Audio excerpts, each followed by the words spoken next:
welcome to Pittsburgh Sportsline. We're having some technical difficulties, but we'll handle that. We got Z's running a little late. Thanks for watching us on Verizon 32 everywhere in the Pittsburgh area. Comcast 7 only in Bethel Park. Appreciate all the great feedback. On Pittsburgh Sportsline, we hit a brand new high. 2,920 people have liked us. Thank you very much. We appreciate all those likes. Now, we have a great day in sports. I'm Al Levine, the talking machine.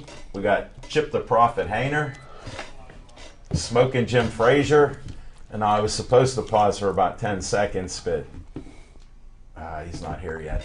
Zach Brenner's in transit right now, 3 stop signs away, he told me. So he's getting close. We start with what's on our mind, and we're going to do that right now. Smoking Jim, we're going to put you up first. What's on your mind, Smoking Jim? Hey, thanks, Al Levine, the talking machine. And if you want the green, you got to see Levine. Where's that green pen I gave you 2 weeks ago? You know what? I'll tell you what, that's... What? That's you left it in the hospital? That's in my vehicle that's totaled. Oh, that's right. This is your welcome back show from your second visit to the hospital. Thank you, sir. Look at the shape he's in. He's in rehab. I mean, for not the Gateway rehab. Oh, no, you went to Gateway High School. Oops. I mean, you're working out to get healthy again. Hey, thanks. And you look good there, buddy. Well, I want to thank you and Chip and everybody else for all the prayers. I appreciate it, and it was a speedy recovery, I tell you that, brother. Well, we haven't stopped praying, just so you know. Hey, for you.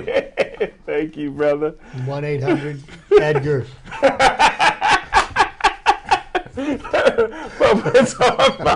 But what's on my mind right now, you know, everybody can sing it, but I can bring it, brother. And I put my money where my mouth is, and took a little heat last night from a good friend of mine and an excellent sports mind, and a guy that's probably going to be national on the ESPN or one of those is Tom Plungin.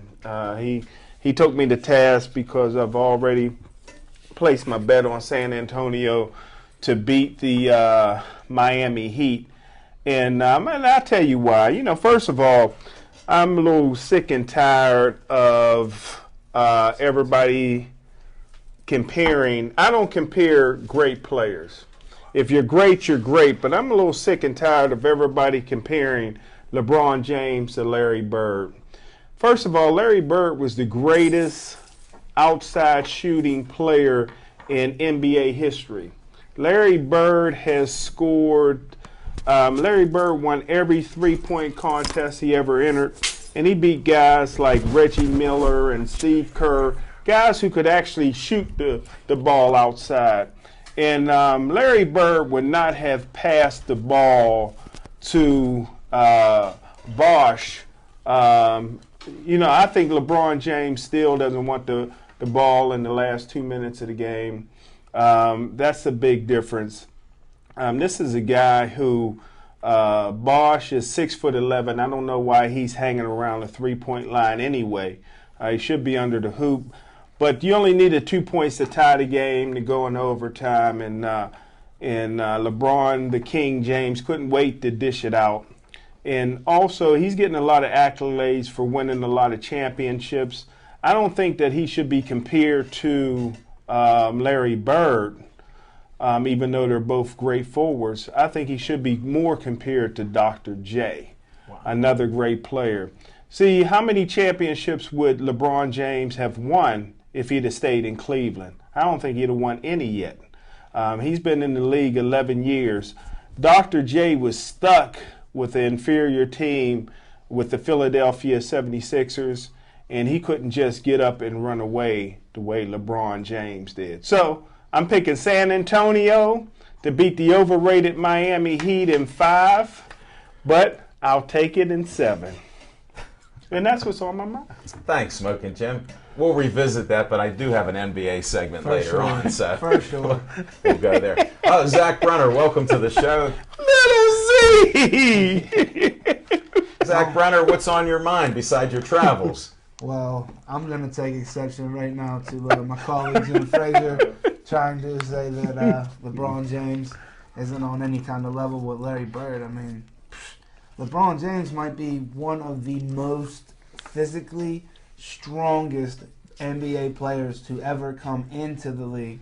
And that says a lot when you think about some of the players and specimens that have played in the NBA over the years. But my thing about LeBron James is, yes, he may not have won any championships in Cleveland, but he went down, paired up with Bosh, paired up with Dwayne Wade. There was nothing against it, you know. And here we are right now looking at a potential three-peat. So I think San Antonio got a lot of work cut out for themselves because they still got to deal with the King and the knees that are left with Wade. And yes, Bosh does occasionally stay to float out to the outside the key, but that's because he only weighs like 150 pounds at 7'3". What do you want the guy to do? He flies like a gazelle.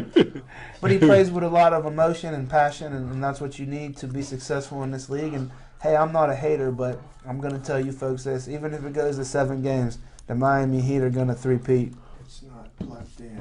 Thanks, Zach Brenner. We'll be visiting that.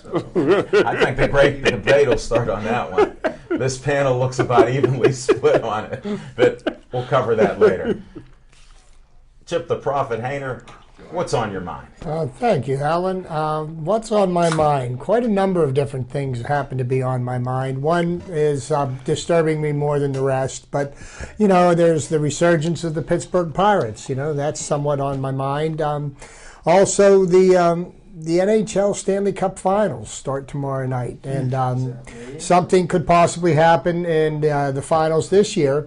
If the Los Angeles Kings are to take it to 7 games and win in 7 games, I think they will be the first team to ever win all 4 playoff series in 7 games. They won 3 Game 7s on the road so far this playoff series, so I'm going to put my marker on the Los Angeles Kings to take down the Rangers. But the thing that's on my mind that upsets me more than anything else, and we've been hearing all kinds of rumblings from the NFL lately because, you know, the Steelers are, you know, they're into their OTAs, and you're hearing about suspensions being handed down by the Lord Almighty, Roger Goodell. You know, people are being suspended for recreational drug use. They're being suspended for performance-enhancing drug use. They're you know, all different kinds of things are going on, but the thing that upsets me the most is the situation that's going on in Baltimore right now. And that would have to do with a young man named Ray Rice. Now, here is a man who knocked his now wife, at the time his girlfriend, knocked her as cold as you could knock somebody out. There's actually video of him beating her in the elevator. But, you know, this is evidence that will never see the light of day in a courtroom, so, you know, they can't file charges against him legally. And because he was able to coerce this young lady into marrying him, she cannot now testify against him because she's his wife. Don't hate the player. So this is where I take task with Roger Goodell, because, you know, here we're suspending players for, you know, the NFL sack champion last year. He gets suspended for using fertility drugs, okay? But yet here's a guy that beats the snot out of his girlfriend, and he's going to be allowed to play this year. Where is the suspension? You know, Ben Roethlisberger a few years back in Milledgeville, something happened in Milledgeville. We don't know what happened. No charges were ever brought up, but he was suspended for 6 games with no evidence whatsoever. There's video evidence of something went on, and, you know, this man beat his wife. Then he came out on a press conference and stuck his foot in it even better. So, you know, how is this guy not suspended from the league? And I don't think a 6-game suspension is even adequate enough. They should suspend him for a year. Actually, what they should do is throw him out of the league. Because if this is the kind of person you want representing your team, your city, or the NFL, then there's something seriously wrong with what's going on in the NFL. Roger Goodell needs to step up and do something about it. But that's what's on my mind. Good point. He geared up for 2 weeks for that one. Mm-hmm. Yes, sir. Yeah, he did. Great job, Chipper. You know? I got a few things on my mind, but I wanted to pull something out from the past, so I'm going to go into the horse racing mode. There's an old-time hat from the 80s. Why don't I have one of those? Because this is the last. I was cleaning up some of my son's stuff. I'll put that in. All right. Ain't many snaps left. No, buddy, that baby got back. Marianne and the dogs that hair fit in there. Marianne from Azazu, thanks for the cut last week. That looks Yep. good too, brother. Got the hat on. This was the Levine stable there. Harness horsing. But I'm not talking harness horsing. There's a horse, California Chrome. I don't condone betting, but just a friendly bet among you. We'll have a Triple Crown winner for the first time since 1977 when Seattle Slew won it. I thought Affirmed won it in '78. You might be right. Could You be might right. be right. I might have. I was too excited here because they're all comparing. They're comparing this California Chrome, the Secretariat. He was the best horse I ever saw. There's no comparison. He was big red. The competition was better. You don't have that type of competition right now. Smoking Jim, don't bet your house on it. But this horse isn't going to pay that much to win. So you might want to Exactly. do some That's exotic bets. Yep. Exotic bets are your trifecta with that horse on top with them. This will get a little sophisticated here. But if you have 7 horses, 8 horses, whatever it may be, you bet him on top with the field. It'll cost you a few bucks, so you need a long shot or 2 to come in. Then you can look at Quinellas and Exactas and maybe some of the other exotic bets, pick 6s. So study your program. Go check it out. The Meadows is actually going to have a racing card at 11:25 in the morning. They're starting harness horse racing. So it'll be an exciting day out there on Saturday. Now the only problem is Smoking Jim and I are announcing an historic event. So that's why I brought the hat out. I would have been excited to have a Pittsburgh Sportsline go to the Meadows on a Saturday. That'd have been nice. So, but we can't do it. California Chrome, don't bet the house. Have a couple fun bets like we do. I'm with California Chrome. And that's it for the Levine Racing Stable.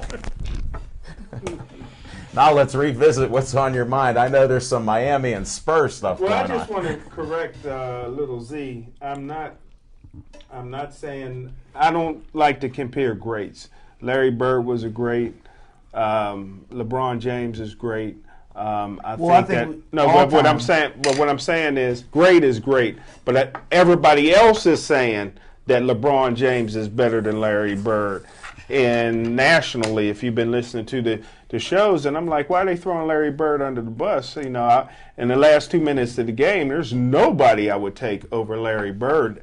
And there's a whole lot of people I would take over LeBron James. And you would agree with that, won't you? Well, here, I got to interrupt you 1 second. Jerry West, with money on the line with the Lakers. Well, Jerry West. He took that ball with the end. Well, Jerry West didn't surround himself with the best people, and I tell you why. Because the image of the NBA is Jerry West, and he doesn't get anything from that. So his Team West didn't get him no money for that. Well, the NBA, I'm not worried the about NBA been milking that for a long time, You brother. make a good point there. Nobody milks French Lick, Indiana, where Larry Bird is But from. to speak to Jim's point, and this is one of the things that I do agree with Jim on this. LeBron James is probably the best player in the NBA today. But to say that he is the greatest of all time, when his career is over, we'll see how he stacks up against the greatest of all time. You don't talk about being the greatest, and that's something that other people do for you. And that's one of the problems that I have with LeBron, is that you're in the midst of doing it. Let your actions speak. And let the history writers determine, and who let your ultimately stats will be the best. Yeah. Because you want to know something. If you want to talk about the greatest player ever in the NBA, and of all of them, if you look at just championships, nobody even comes close to Bill Russell.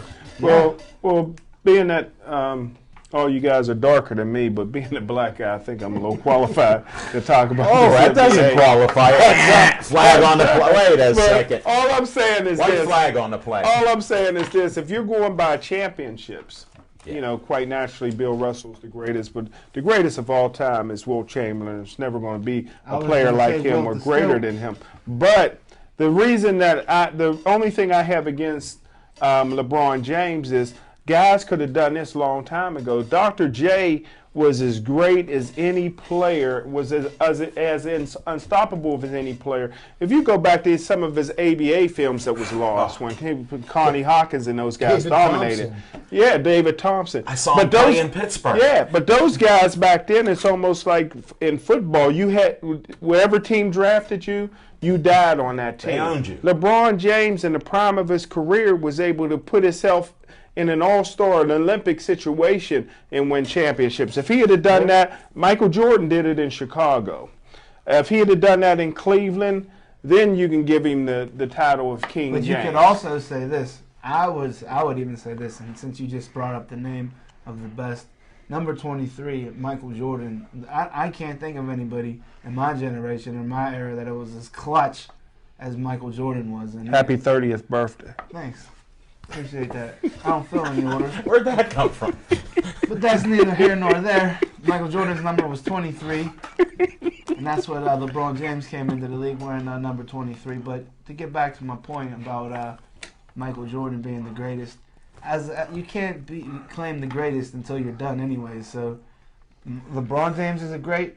Kobe Bryant's a great. Like there's some great ones right now like that are still playing in the league. But Dirk Nowitzki, I like him. Until you're done and your career's over, it's really, too soon to call anybody the great, LeBron James, you can't deny the physical, just the physical package. Like, that man could play rugby, he could play soccer, he could play football, believe me. Yeah. He could play any sport that he decided that he wanted to play, but he chose basketball, and boy, he's dominant. To kind of tie this up with a bow, and I do have to side with Jim on this one. I do like San Antonio over Miami this year, and I simply because of the simple fact that San Antonio let Miami off the hook last year, and they had them on the ropes, and Miami fought back, and they won the championship legitimately. And I think that San Antonio now has a score to settle with them, and I would love to see Tim Duncan wrap up his career with his 5th championship. Hey, it makes for great TV movies and even in life, but I'm going three-peat only because they put that all together for a reason. I go with the money. Smoke and Jim talks about money. Who put this money together? If you were on those teams and you were a superstar, I want the best players around me, and you'd move wherever you want to move. So I'm going with money, three-peat, and it's only an opinion because I'd love to see Duncan win it. Do you know who had the best record in the NBA this year? San Antonio Spurs. Wow. Didn't Boston have it in hockey? Yeah, they did. Nothing. It means nothing. And they took a powder the same way the Penguins did. I know, and I didn't want to bring up hockey, but in sports, I'd rather be hot at the right time. I'd rather have a couple horses, like, no pun intended here, for the big event. And that's how you go. And that's what makes opinions. The facts will be the W's. And to finish it up, legit, like, think about this in X's and O's on the basketball court. Who do the San Antonio Spurs have that is really going to contain and stop LeBron James? Well, the 2-minute warning. That'll Smoking stop Jim's him. on the record. If you see how LeBron puts in his work, though, 95% of the time it's done before it even comes to that because he doesn't want to come to that. Yeah. If you get it done early, you don't got to worry about that. Well, all I can say is this, everybody's saying that the Miami Heat is very hot right now, which they could be, but they didn't beat anybody in the playoffs. The East is very weak. San Antonio earned their bones. And for the first time in Tim Duncan's life, he stood up like a true black man and says, we're going to get it done this time. Smoking Jim, whatever they did to you in the hospital, I want to get a list of your medication. Did you bang your head on the windshield? ratings are going through the roof in the Hill District and Homewood, You Sheridan, name it. You name it. Mount Oliver. God's country. It's blowing up right now. It's blowing up right now, man. I think we got enough. Any other revisitations? I think we beat this NBA horse. Yeah, Pretty strong. So you like the Heat in how many games? 7. Down to the last minute. San Antonio in 5. What's the odds in Vegas? No, I don't If they- condone betting, I want to tell you, but he does tune in there. Well, put it this way. All right. If San Antonio wins in 5, maybe we may be able to get the Levine stable back. Whoa!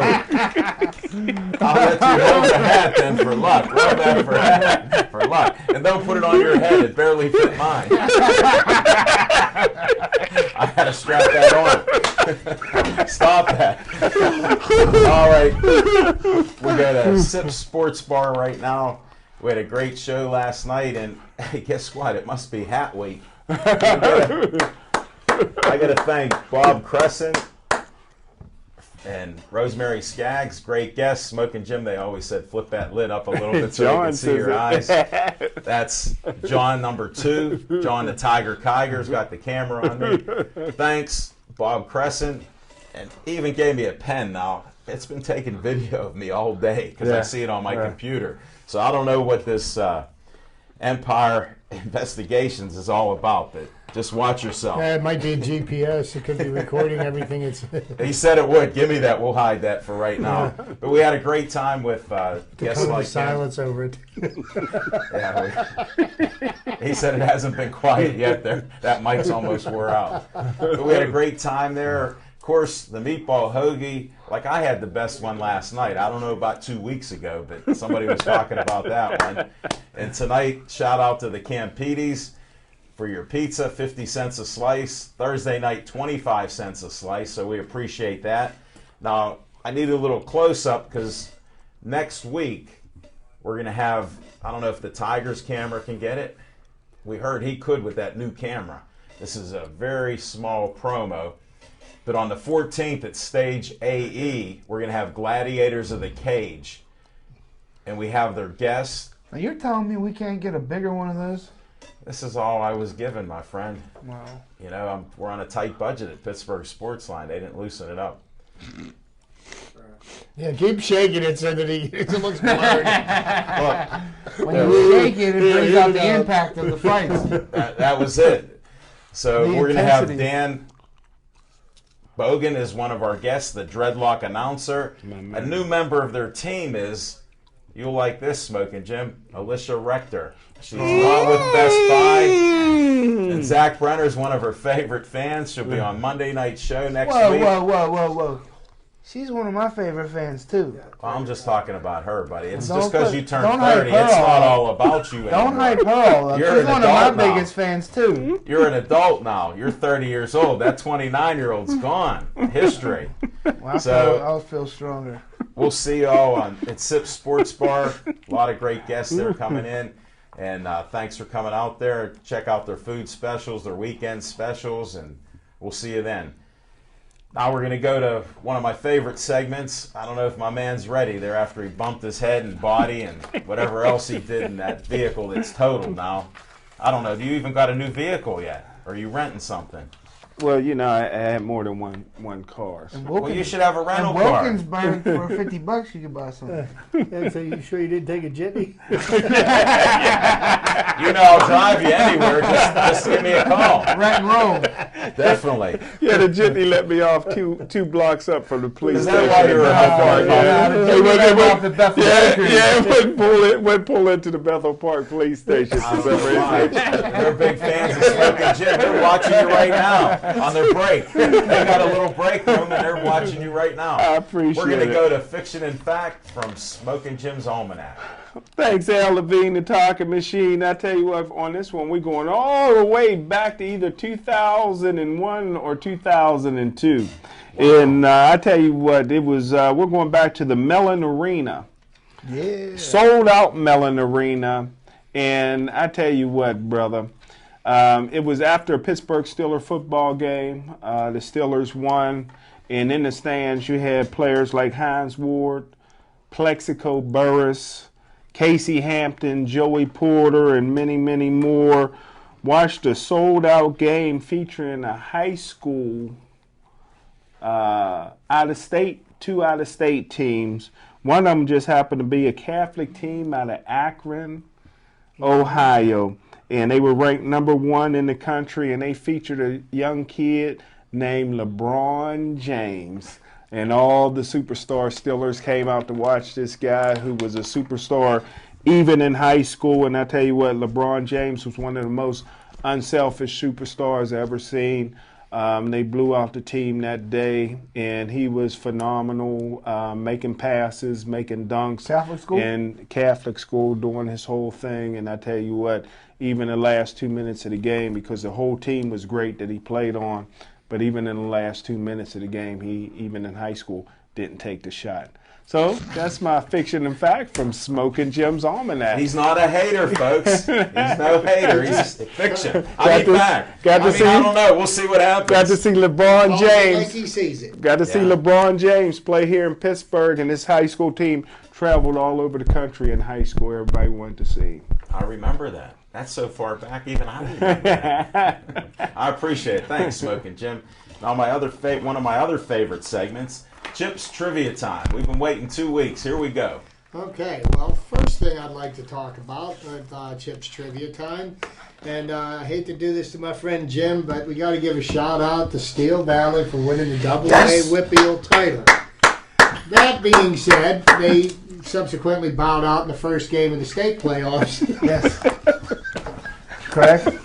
But the reason that I brought that up, I want to find out. wanted to give Zach a little shout out for the Steel Valley Ironmen. But there's something that's pretty amazing that happened in high school baseball this year by a young man that plays at Blackhawk High School. His name is Brandon McKay, and he challenged the national record. He went 69 scoreless innings. Which is unbelievable. Which is pretty much unheard of, because I think the longest streak in professional ball was either 55 or 58 innings. It was done by Oral Hershiser back in the I think it might have been the 1988 season. But that's a pretty amazing feat. And unfortunately, in the championship game was when he got roughed up and he lost his title there. But I think that young man, Brandon McKay, you need to take some note of that local product and see, if what he did in high school translates into a major league career. Also, I'd like to make note of another baseball great. The person that held the longest consecutive game streak prior to Cal Ripken, Lou Gehrig. They called him the Iron Horse. And he did a number of amazing things in his career. And one of the things that he did on June 3rd, 1932, he was the first American League player to hit 4 home runs in one game. Really? First American League player. Now, because I brought up Lou Gehrig, also on June the 2nd, 1941, was when Lou Gehrig succumbed to the ALS disease. And he passed away, and there was the famous speech that he gave at home plate when he told everybody that he was the luckiest man in the world. But getting back to the first major league player to hit 4 home runs in a game was in, let me see, this was back in, I think, 1904. He played for the Boston Bean Eaters. Guy's name was Robert Rowe. He hit 4 home runs his first 4 times up in a single to set a major league record of 17 total bases. Okay, so that was a pretty impressive streak. And then I did a little bit more digging, and I dug up some facts about the 14th man to hit 4 home runs in a game. Somebody of very little note and very little distinction, other than the fact of this accomplishment that he had on May the 23rd, 2002. And I thought it was kind of funny that they said the L.A. Dodgers slugger Sean Green became the 14th man to hit 4 home runs. He set a major league record with 19 total bases. He hit 4 home runs in his first 4 at-bats. How they pitched to him 2 more times, I have no idea. He ended up going 6 for 6. He had 4 home runs, 2 singles, 7 RBIs. He had his career day in one day, and nobody ever heard from him since. That's a real one-hit wonder, like in music. What a slugger. Yeah. What a slugger, what a Hall of Famer. But, I mean, he did something of the 14th man in Major League history. We took us to 2002 to get the 14th person to hit 4 home runs in a game. And he was a Dodger. How about that? Kind of begs the question. How did that happen? After you've hit home runs in your first 2 at-bats, why are you not being intentionally walked? Okay, so you hit your home run in your 3rd at-bat. okay, then why do you get pitched to in your fourth at bat? Why would you do that? It just doesn't make any They didn't sense believe at he could do it again? all. Well, yeah, what? He hadn't proved it? Back in 2000, the first time in baseball history, there were 6 grand slams in a single day. Anaheim's Garrett Anderson hit the record breaker off of Kansas City's Chris Russell, J.T. Snow of San Francisco, Brian Hunter of Philadelphia, Jason Giambi of Oakland, Los Angeles' Adrian Beltre, and Sean Green again connected with the bases loaded before Anderson. The old mark of 5 was set in 1999. And what year was that again? That was in the year 2000. I think they were juicing then at that time. A little bit, you think? I know, because some of those names, they were 1 year and 2 years. That was it. And I'm sure we're going to get into some pirate talk in a little bit. But, you know, Yeah. the last statistic I stumbled across, it just struck my eye because I think, with the resurgence of the Pirates, and one of the people that I think needs to get better at his craft is Starling Marte. Starling Marte is on a pace to break the Major League record for strikeouts in the season, and I believe he has struck out 64 times, and we are just slightly over the 1/3 mark in the season. So, that's a pretty staggering statistic when you think about it, and it just seems like, in baseball anymore, the strikeouts don't seem to matter, and I remember Right. when it was an embarrassment if you struck out. You did everything you could to try to get the bat on the Right. ball. It was better to make an out hitting the ball than it was to get struck out. You get struck out, you got heckled, you got ridiculed and everything. But nowadays, nobody seems to care. So I ran across this stat here. A guy named Joe Sewell of the New York Yankees struck out for the first time this season during a 3-0 win over Cleveland. Sewell would strike out only 3 more times in 524 at-bats over an entire season. That's 4 strikeouts That's in a 4 whole year. strikeouts in a season, and I think Starling Marte eclipsed that on opening day. Well, I'm glad they sat Starling Marte down for a little bit because he'd be over 70 and moved him down in the order. That pressure was getting to him at the leadoff spot. I think, with anything, that Starling Marte's play has shown that he's not a leadoff hitter. I think he's much better in the 5 or the 6 slot in the lineup, maybe even as far down as 7, but he's definitely not a leadoff batter. Maybe Andrew at the leadoff. Huh? I would not. No. I would not do that. Actually, to be honest with you, what Josh Harrison has done in the last 3 weeks, he's earning a spot on that roster.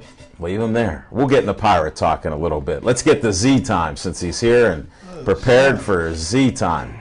I almost fell asleep during Fiction and Factory.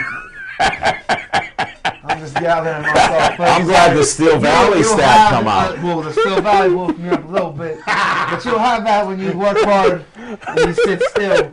One day, Jim Frazier will know that thrill when you work hard and you sit still and you fall asleep. Or you'll just get dementia, Alzheimer's or something, and you get the shakes. But that's neither here nor there. Dr. Z. Dr. Z just come out.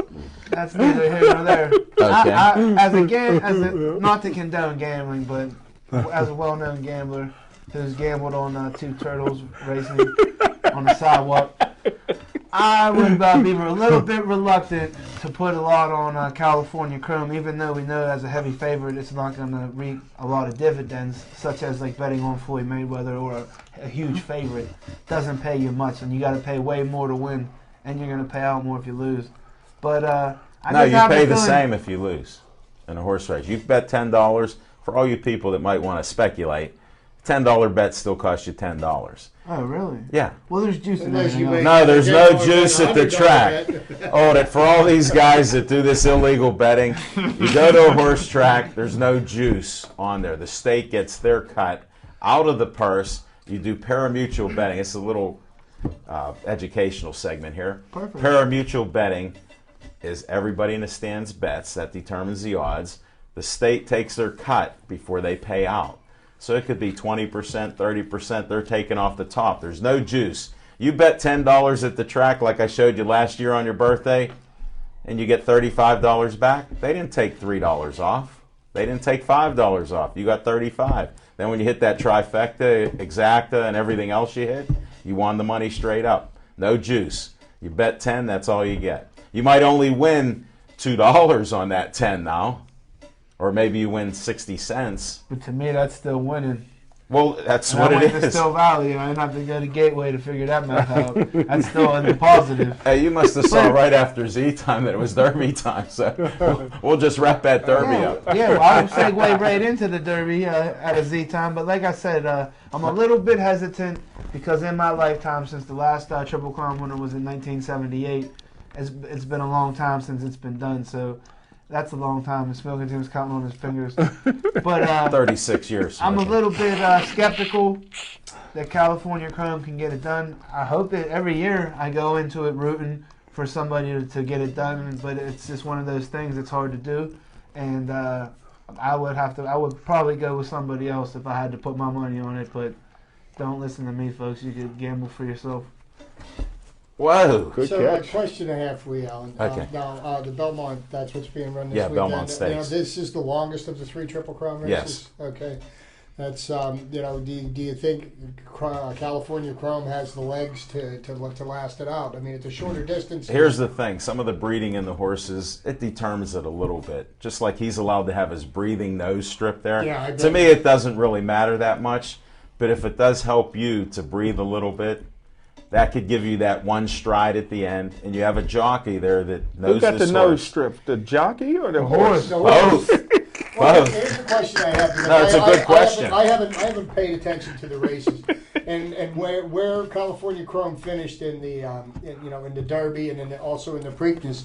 I mean, where was the rest of the field in relationship to he was when he crossed the wire? Was He didn't people- crush it like Secretariat did, to Okay. give you a little feel for it. There were other horses that were closing, but then it's a tactical race. Sure. Now, you have some of these speed horses that like to go out to the front end. Like Smokin' Jim was a sprinter. He'd go to the front end and put it all out. Well, in a long race like this, it's more tactical. It's the rare horse that can go the distance in the Belmont Wire to wire, Stakes. right. It's hard. That's a superstar, So one of the you're best. saying the jockey's going to come more into play in this He race does more than in ever. this race a little bit more. And then the other jockeys don't want this horse to win. So you'll see other things like in car racing. Right. Cutting So off. you don't want to again if you commit your horse to his final sprint too soon because Exactly. if he then he's got no kick left. And that's why this will be fun to watch for all of you not betting also. Because you'll see where they'll move their horses in and out. Because, of course, if you go by the rail, that's the shortest distance. If you're outside, of course, it's a little longer. Well, don't they draw? Yeah, they draw, but your position? post position's only good for the start. Yeah. Okay. Once they go that first eighth of a mile, quarter of a mile, look out. You got to start making moves and plan your strategy. That's why I would have loved to have gone out there, seen some harness horse racing, and then saw this big race at the end. You'll see the tactics when you watch the race now for listening to this. You'll see, the number, and you'll go look at California Chrome. Where is he? Maybe he's lost in the middle of the pack.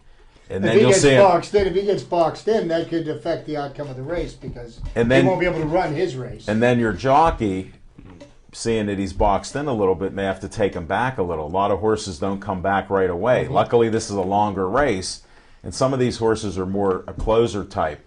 Your best horse is very usable. It's like a car. You press the gas and he goes. Not all horses can do that. Right. California Chrome looks like he can do it. So, It'd be interesting to see. I'd love to see it.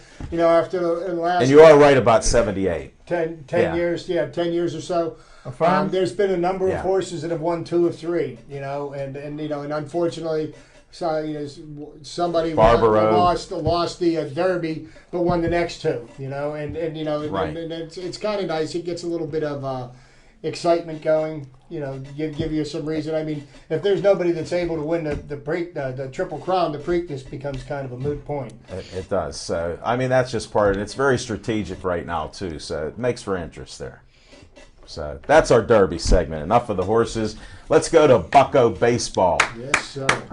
They just took some games from L.A. They're looking good on the West Coast. I couldn't fall asleep last night, Chip. Oh, you Jesus! So- Neither could anybody else. The game was 4 hours and 4 minutes, and that was a 9-inning game. It was one of the longest 9. And I stayed up for the whole game. Unfortunately, I got 4 hours and 4 minutes of solid sleep because They just had 4 hours and 4. I got to get up at 4:30 in the morning. But the Pirates batted the ball around very, very well last night. 16 hits. I thought the most telling statistics of what the Pirates did to the Padres last night was Padres pitchers threw 269 pitches. over the course of that game. And Smoking Jim, that's a lot of pitches. That's basically roughing up a pitching staff, which could only bode well for Destroying them them. tonight. But historically, the Pirates have very seldomly fared well on the West Coast. Last year, we started out the season when we started out 1-5. We got swept by the Dodgers. A team at that time that was in disarray. And this time we go out to LA and everybody's looking at the 4 pitchers that are lined up against the Pirates. And right now the Dodgers probably have one of the best pitching staffs in baseball. Their team ERA, and all their pitchers, their ERA was either between 2.5 and 3, or in the very low 3s. And the only person they didn't see was Clayton Kershaw, but they roughed them all up pretty good. They did take it on the nose Saturday night. They got pretty good. But, Sunday night on national TV, Andy McCutcheon showed you why he won the MVP award last year. Yeah, he did. 2 doubles and a home run. Could you fill me on something I'm missing? Did Puig do something that somebody upset? Blast or something? Yasiel Puig is, to put it immature. To put it in the terms of my father, he's a hot dog. One of the standards in baseball always has been is you don't show up your opponent.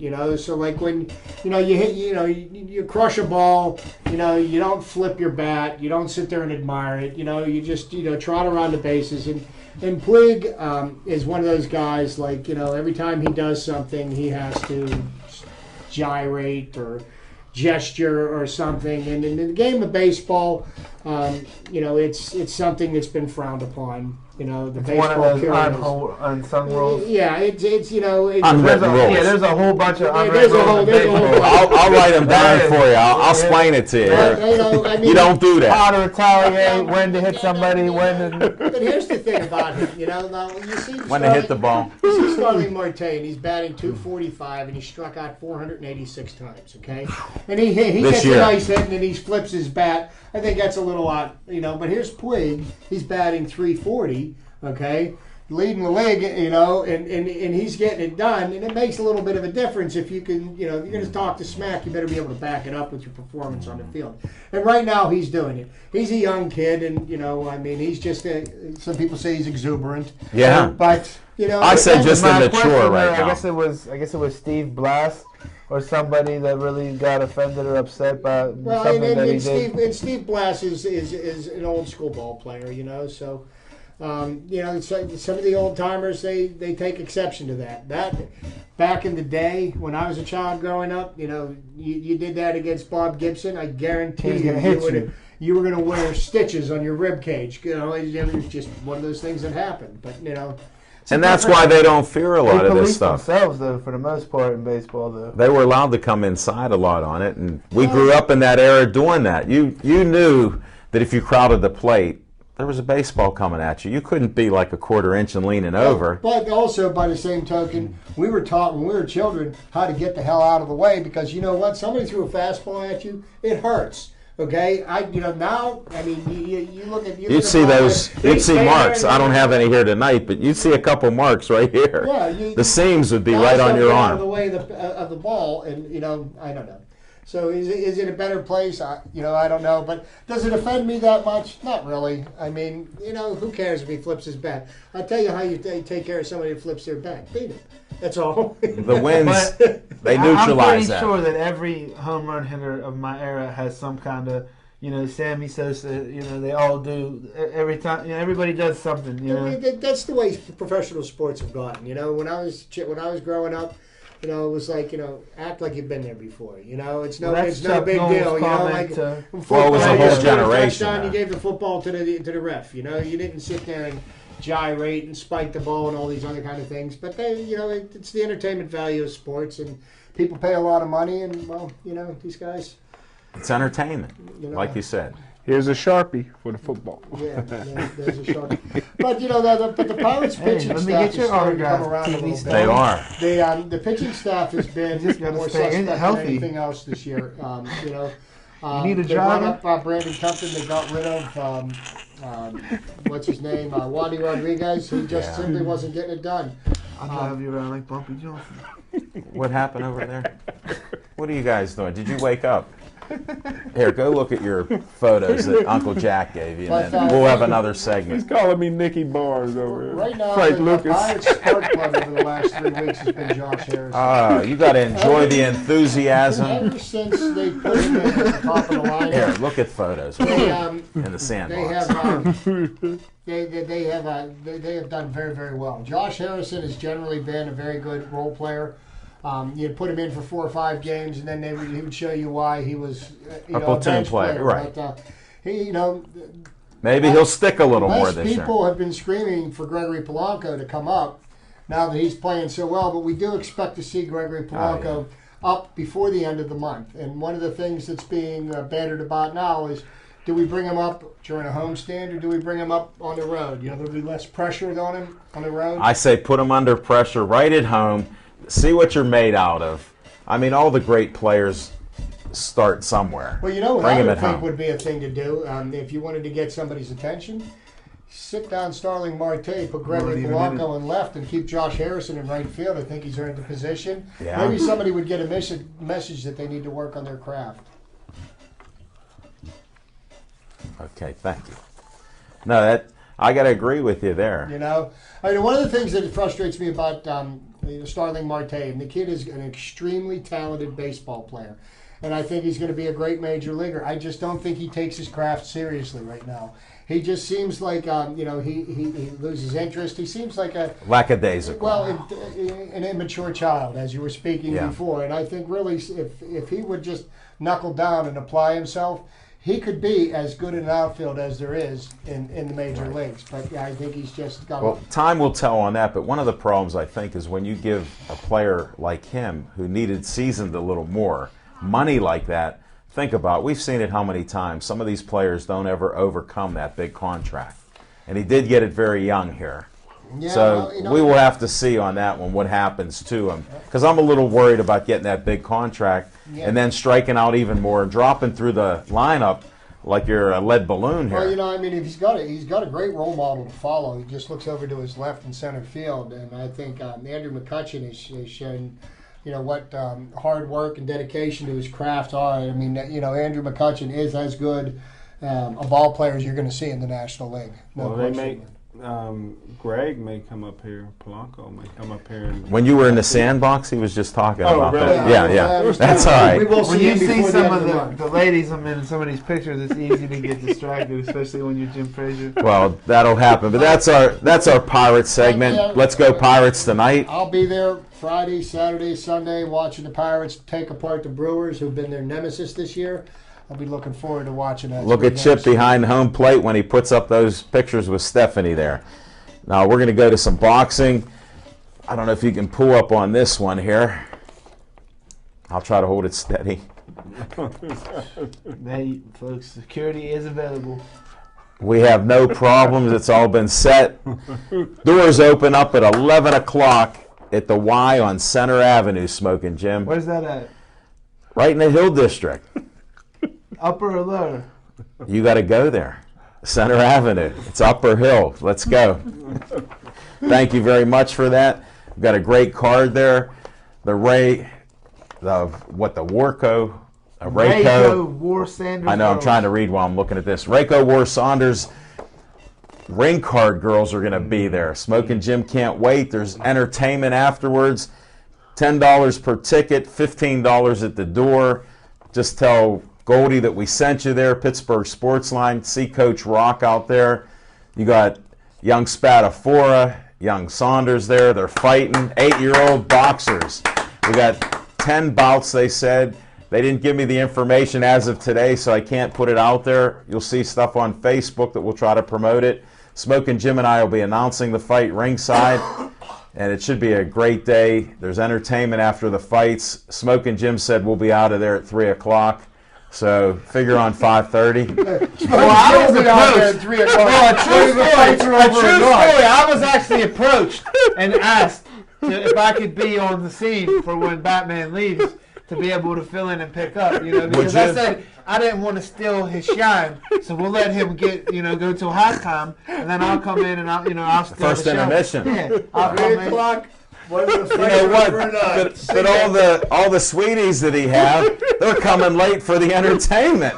So all you girls that Smoking Jim has said hi to, the new girls, the nurses from the hospitals, and the lady doctors now, you better get there early at the fights. 1 o'clock. Smoking Jim, what do you Smoking think Jim about this? He doesn't have Obamacare, girls, so his pockets are light.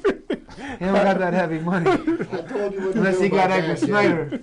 He better get Edgar Snyder. Edgar Snyder doesn't take a small case, and Smoking Jim's walking and talking. He's on TV. Never He should pay. right now have a tourniquet around his neck and everything else. When I was doing work for Councilman Dan Gilman last week, I ran into Edgar Snyder, and one of my guys begged him, and he went, and that's what he does, because there's never a fee unless he gets money for you. So. And he never Quick goes to little shameless court. Plug for So everybody knows, I saw Jim limp. You know what? I saw him magically appear here. I didn't see him in a vehicle. I'm sorry, So but I want to know where the Batmobile is. Or that pink shoe that was on your Facebook if I thought page. you were too injured, I would just take you behind the shed and just put you out of your misery. We didn't talk about the hockey playoffs tonight. You know what? It just popped up. NHL, NHL. LA Kings. LA Kings, New York Rangers. You know, the lowest price ticket for tomorrow night's game in Madison Square Garden. Like $400. The lowest price ticket is over $1,000. Really? That's for the nosebleed seats. Wow. Because now all of a sudden, all the all of the beautiful people want to go and watch hockey because it's New York and Los Angeles, the top two television markets in the country. Yeah, why not? But, that's pretty much of an amazing story. The Rangers run to the Stanley Cup. During the series against the Penguins, Martin St. Louis' mother passed away, and it seemed like the team rallied around. They did. But you know what? It always takes a spark of something. You hate to hear somebody's mother died, to do it. But all of a sudden, St. Louis, maybe that burden with his mother, was lifted, and it inspired everybody else. Who knows? Yeah, and I'll tell you what, the Los Angeles Kings, 3 7-game series they've won in the 7th game. I don't think it's ever been done 4 times in a row. I'd have to check our records. That may be one of your future trivias after this. We could find out. But here's something I know will get Zach's goat. I was rounding my way in this, the talk all over the radio is who's going to be the Penguins' next GM. And there's been some talk about Pierre Maguire, who's an analyst for NBC, who's interviewed twice for the job, and he's under strong consideration. And his comments about the Penguins were that the Penguins are a shutdown defenseman and an elite goaltender away from being a Stanley Cup champion. And apparently he doesn't think that that elite caliber goaltender is on the roster today. Well, time will tell with that one. We'll see what happens. I don't think he'll get the job. They may go in-house, which I don't agree with. Now, they interviewed a guy who was the general manager for the Carolina Hurricanes for 20 years, when actually he was part of the group that bought the Hartford Whalers and then moved them from Hartford to Carolina. He does have a Stanley Cup on his resume, but this is dragging on, and I think really what the Penguins need to do is they need to make a decision and what kind of team we're gonna. They need to either get a GM in, are they going to keep the coach, or are they going to fire the coach? What kind of player, what kind of team are they going to try to build? They've got cap issues. Their draft is coming up. They need to make a move. They're playing around, and I'm sure. Well, I think the ownership, is very frustrated. The ownership knows, and they're the ones guiding this ship. That's the problem. That's why you don't see a lot of the things out there that we want to hear and make those movement. Who knows what they're doing? And I mean, and the thing is, is Dan Biles not going to be the coach next year? Everybody felt that he should get fired, but he is a very good hockey coach. Yeah. But what really makes a good coach is their adaptability, and I think that's one of Dan Biles' most weakest suits. Yes, is his ability to adapt on the fly, and unless he can make some changes in that venue, I don't know if he's the man for this team. Well, I think his expiration date is well past overdue and expired. It just happens that way. I like him. He seems like a great person. I don't like his interviews that much, but him and Tomlin went to the same school of how you give an interview. No, Dan Miles doesn't answer questions. Mike Tomlin attacks the people that ask questions. He's aggressive. He's aggressive? Slightly. I'd be going in there with Kevlar on, just saying. Against who? Against Tomlin when you go to his interviews. He just absolutely... But he's player friendly, Zach. That's a nice thing about him. He always says the right things. He does. I didn't hear the standard. I never saw a coach give more praise to the other team before the game than he does for his own players and his own team. Check the record. Check the record. The record doesn't lie, William. Even your man Belichick does that. The record doesn't lie. He does the same thing. They all do that. They're trained. He's underqualified. So you think Johnny Football's going to make it rain in Cleveland? He's going to make something happen in Cleveland. He's going to give them a little bit of excitement that they haven't had for a long time. Their Skittle sales are up and beer sales are off the charts right now. And if my memory serves me correctly, if it's brown, flush it down.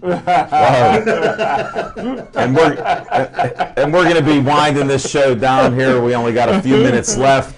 Zach, you got a few seconds here to put anything out there, or did you nod off again? No, I didn't nod off. I like a little controversy. Hey, listen, folks, I'm going to tell you a little story here. We're playing cornhole for my birthday at my birthday party, and I pick Al Levine, the talking machine, and he dang near throws out his arm, and he's in pain as we're going on in the game. Hold it, wait a second. Who gutted it out and brought the tie?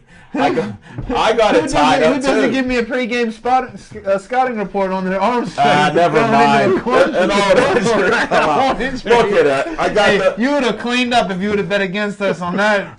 Knowing that his injury. All right, enough of that. Smoking Jim, what's going on here? I can't take it anymore. Well, I encourage everybody to come out. There's we'd all talked about the emergence of boxing here in the city of Pittsburgh. Come on now, 1 o'clock to 4 o'clock. The brand new YMCA doing a lot of good things for young people on the Hill, bringing boxers in from all over the country. Also going to have some great local talent fighting. And I tell you what, if the turnout is good, if the crowd is good, we're going to do it again in August. And the one unique thing about this is 30%. 30% goes right back to the community. How much? Maybe 30%. Maybe the business Where does people the other take 70% go? General studies. You got to get back to no arguments. We'll figure that out after the fight. We'll try. Chip, what do you got on your mind at the end? Sunday morning, my wife and I will be participating in the March for Babies. That's a walk for the March of Dimes. Hainer team. We are collecting money for the Hainer's Angels team. There is a link on my Facebook page if you're interested in donating. We do this walk every year, and then they give us vouchers for tickets for the Pirate game. So I'll be seeing all 3 games of the series this weekend, and nice. Looking forward to it. But it's a worthy cause, and something my wife and I believe in, and what's going on for me this weekend. Nice. Well, I'll be with Smoking Jim. We'll be doing that boxing. I wish I could watch the horse racing. Maybe we can. Maybe. Because after that, then I want to announce we're going to be partnering up with Jessica Lee. She's taking her show on the road. We're going to be at Enigma on 7 on June 26th. We'll be doing a Pittsburgh Sportsline show. You need a close up there with that's perfect there. Did they make the terms of did they call my agent? My sign on. I negotiated that, and you have nothing to fear but fear itself. And that's a throwback to FDR. Yeah, that is. No, I put a lot of Winston Churchill quotes. We'll get one of his up there for you once you're there. But no, we got a lot of great things. Thanks for watching the show, folks, and I appreciate all the help we have here in the studio. We got John the Tiger Kiger. John, my man John, the new John is making me look good here, although Tiger can't get that in the control room with Chris Satter and George the Ghost Bronte. Uncle Jack Brenner, I was at the party. Can you pull up his collage? He actually did a lot of Pittsburgh Sportsline. Chip, here's some for you. Here's another collage. We're going to shrink this down. I can't believe I got to go another 20 Look at seconds. some of those girls, Chief. Unbelievable. Check out these last photos, and the best is Happy 3 the last 30th birthday. Good night, folks. Let's go, Buccos.